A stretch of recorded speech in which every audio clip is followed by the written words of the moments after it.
ప్రభుత్వ ఉద్యోగులు నిబంధనలకు అనుకూలంగా పనిచేయాలి. అలాగే సమాజంలో ప్రతి ఒక్కరికి కొన్ని కట్టుబాట్లు, నియమాలు ఉంటాయి. వాటి పరిధి దాటి వ్యవహరించడం కొన్నిసార్లు అత్యంత ప్రమాదం కూడా.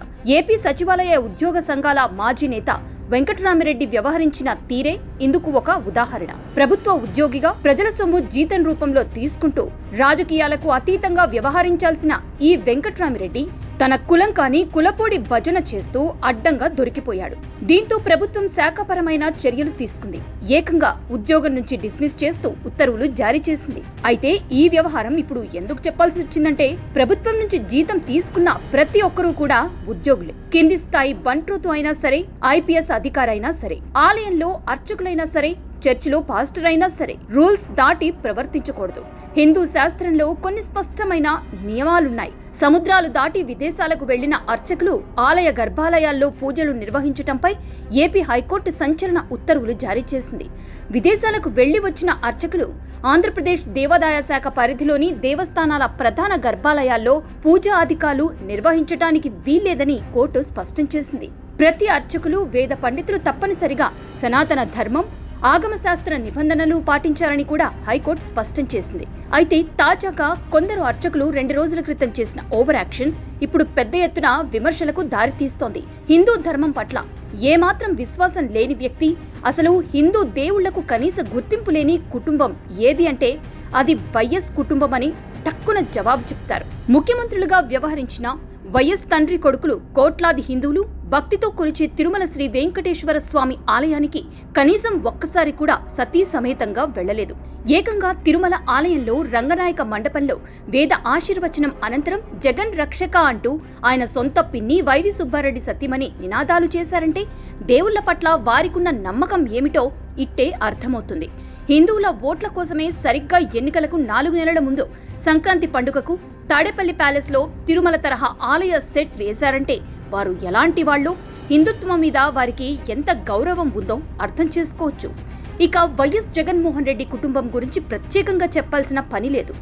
ముఖ్యమంత్రి పదవి కోసం రాజకీయాల్లో ఉన్నారు కాబట్టి, హిందువుల ఓట్లు కావాలి కాబట్టి గుడి, ప్రసాదం, పూజలు అంటూ పైకి కనిపిస్తారనే మాట కంటే నటిస్తారనే మాట ఇంకా బాగుంటుంది. దేవుడి ప్రసాదం తినడు, ప్రదక్షిణ చేయమంటే వద్దు అని ముఖాన్ని చెప్పేస్తాడు. దంపతులుగా ఏ ఒక్క ఆలయానికి వెళ్లలేదు. అర్చకులు అక్షంతులు తలపైన వేస్తే వెంటనే దులిపేసుకుంటాడు. స్వామివారి తీర్థమిస్తే వాసన చూసి పక్కన పారేస్తారు తప్ప నోట్లో వేసుకోడు. అలాంటి జగన్మోహన్ రెడ్డితో కొందరు అర్చకులు వ్యవహరించిన తీరు ఇప్పుడు తీవ్ర విమర్శలకు దారితీస్తోంది. వైఎస్ కుటుంబం అంటే కన్వర్టెడ్ క్రిస్టియన్ కుటుంబం అనేది అందరికీ తెలుసు. అంటే మతం మారిన క్రైస్తవులు.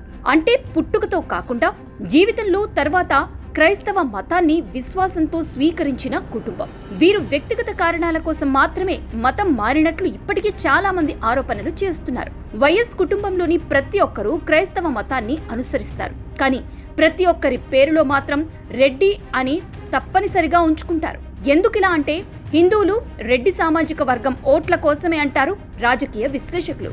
అలాంటి జగన్ని కొందరు అర్చకులు హిందువులుగా చూపించేందుకు నానా పాట్లు పడుతున్నారనే అనుమానాలు తలెత్తుతున్నాయి. సరిగ్గా 2 రోజుల క్రితం పులివెందుల పర్యటనకు బెంగళూరు నుంచి వచ్చిన వైఎస్ జగన్ దగ్గరకు ఒంటిమిట్ట శ్రీ కోదండ రామాలయం వేద పండితులు పని కట్టుకుని మరీ వెళ్లారు. మాజీ ముఖ్యమంత్రి ఓ పార్టీ అధినేత కాబట్టి ఏదో వినతి పత్రం ఇవ్వడానికేమో అనుకుంటే పొరపాటు. వాళ్లంతా అక్కడికి వెళ్లింది పులివెందుల ఎమ్మెల్యే వైఎస్ జగన్మోహన్ రెడ్డిని ఆశీర్వదించడానికి. అది కూడా ఎప్పుడో 22 రోజుల క్రితం జరిగిన కళ్యాణ మహోత్సవానికి రాలేకపోయారని బాధపడిన అర్చకులు స్వామివారి ముత్యాల తలంబ్రాలు, శేషవస్త్రం, పూలమాల అందచేసి మరి ఆశీర్వదించారు. ఏప్రిల్ 1న జరిగిన కళ్యాణ మహోత్సవానికి జగన్ని కూడా ఆహ్వానించారు ఆలయ అధికారులు. కానీ ఆలయానికి వచ్చేంత తీరిక లేని జగన్ దంపతులు ఆ వేడుకకు దూరంగా ఉన్నారు. అయినా సరే 20 రోజుల తర్వాత ఆలయ వేద పండితులు మాత్రం ఒక ఎమ్మెల్యే ఇంటికి స్వయంగా వెళ్లారు. హిందూ దేవుళ్లంటే కనీసం నమ్మకం కూడా లేని జగన్ని ఆశీర్వదించారు. ఈ తతంగమంతా ఉమ్మడి కడప జిల్లా అర్చక పురోహిత సమాఖ్య అధ్యక్షుడు విజయ్ భట్టార్ ఆధ్వర్యంలో జరిగింది. వేద పండితుల తీరుపై ఎన్నో అనుమానాలు వ్యక్తమవుతున్నాయి. నిజానికి వైఎస్ జగన్ ప్రస్తుతం ఒక ఎమ్మెల్యే మాత్రమే.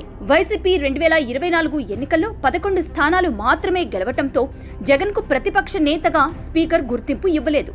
కానీ జగన్ మాత్రం తనకు ప్రతిపక్ష హోదా కావాలని కోర్టులో పిటిషన్ల మీద పిటిషన్లు వేస్తున్నారు. అంటే ప్రస్తుతం ఆయన ఒక ఎమ్మెల్యే, కేబినెట్ హోదా లేదు. మరి ఎలాంటి హోదా లేని జగన్ ఇంటికి వెళ్లి మరీ ఆశీర్వచనం ఇవ్వాల్సిన అవసరం ఏంటి అనేదే కీలకం. ఎవరి మెప్పు కోసం?